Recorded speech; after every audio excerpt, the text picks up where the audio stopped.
exactly right. Yes, and I owe a lot to Mike Nealor over the years. Thank you so much.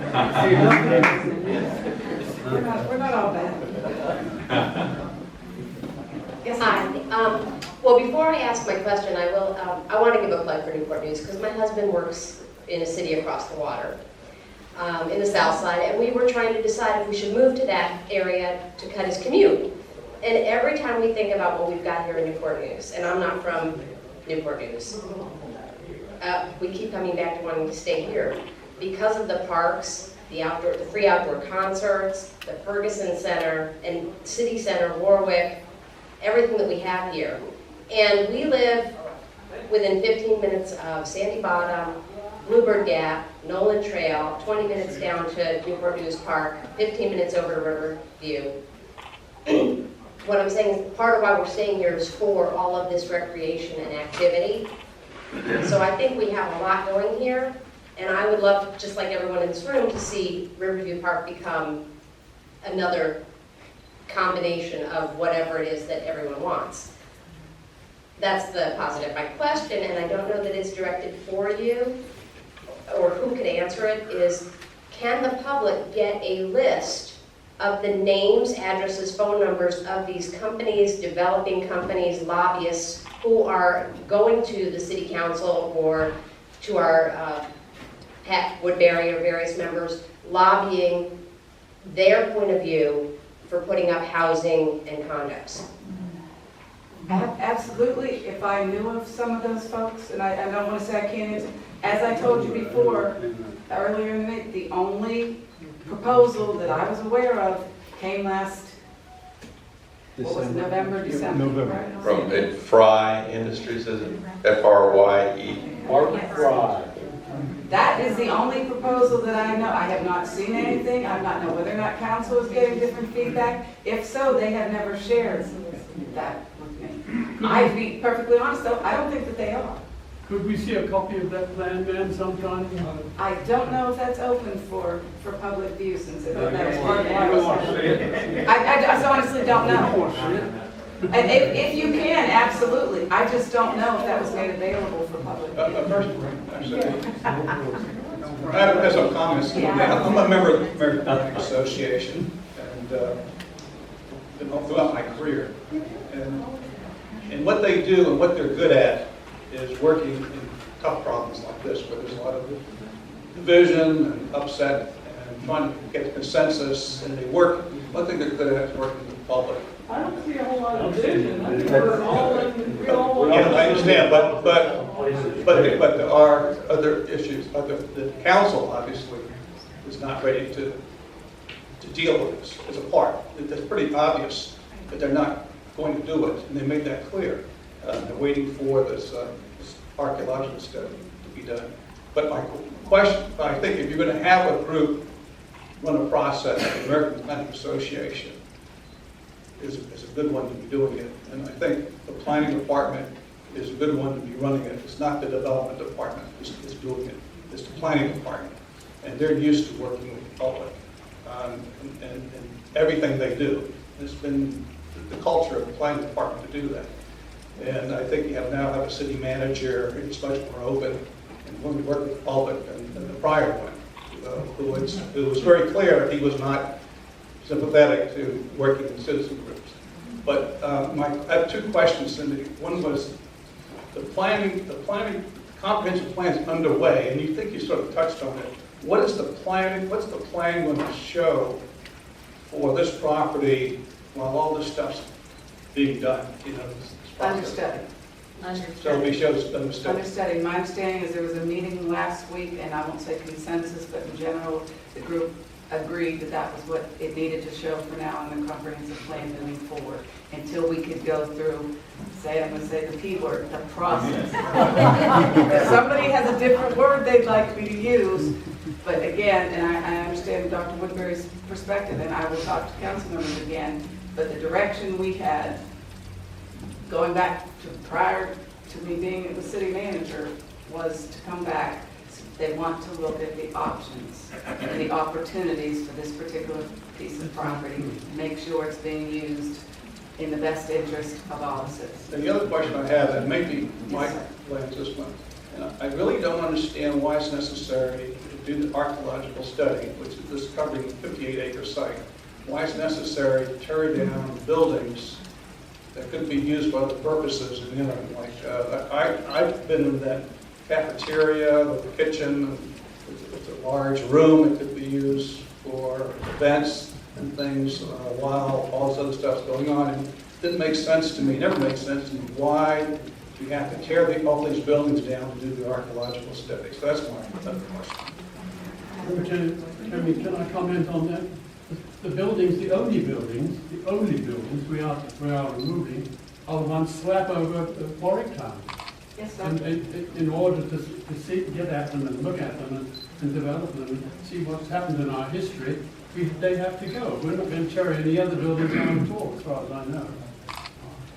The buildings that again, and my understanding is the same as yours. I know the buildings that are going to be torn down, but going back in terms of the history of it, when they did, it's been done in phases, and this is another level of a phase of an archaeological study to determine what is there, and they have to be able to get down underneath it, and that's the primary area where supposedly they've had hits where there might be some artifacts and things. Not supposedly, we have had hits, man.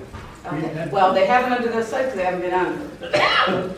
But they've had one just across the road. We've done the bottom corner of... And there's a map, and I'd be happy if, we can get Michael Poplawski and Mike Nealor to come back at some point and show you the maps for the archaeological study and what they'll be doing and give you more information on that. There's a map, and there's got little crosses that show you where they have had hits in the various areas and what they need to do in this particular area, and it's the barracks, which said right in the plan the barracks were coming down anyway.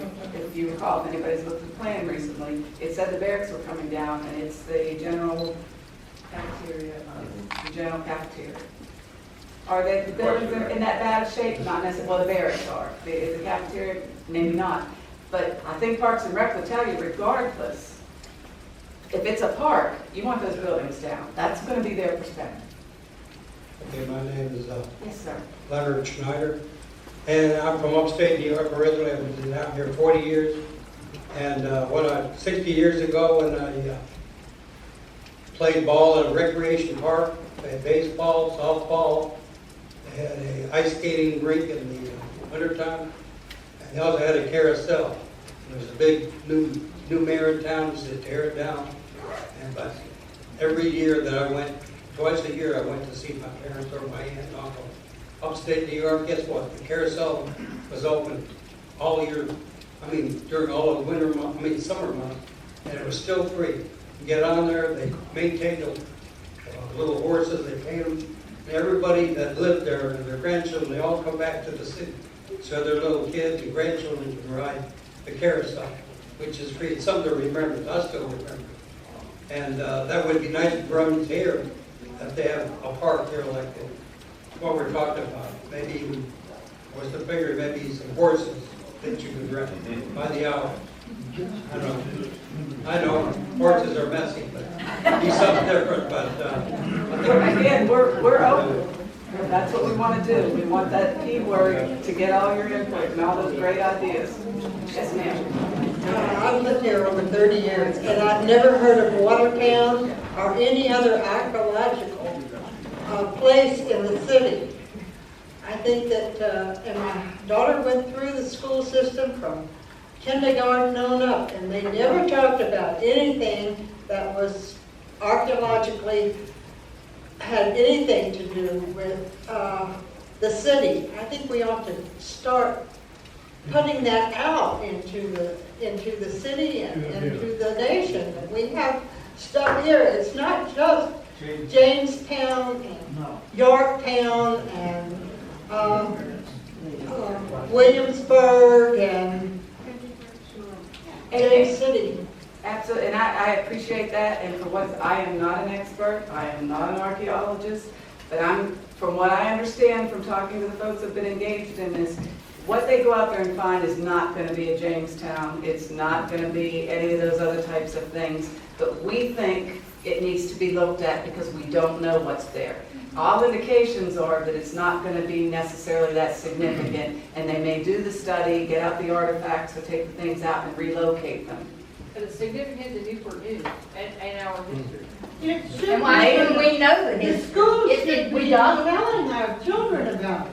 Well, I Something do to not be speak proud for the of. school system. I got enough. Even though they know our They don't history, teach us. the young people don't know. And that may be part of what comes out of this, of I what you mean, talk about, what you'd like to it's see. being destroyed. I believe the plan that was done 25 years ago had some type of interpretive center or some other kind of things about the history. Again, those are the ideas that we want to go through this to get. And I understand why we'll just make it a park and then do that. That's not a decision to do at this particular point in time. Two quick points. Number one, Yes, sir. I've been studying the history of Riverview Farm Park, Deep Creek, City Farm property, over to Denby Plantation for over a year, and the history goes back, catch this, to 1498, 517 years ago, when the Spanish first mapped it.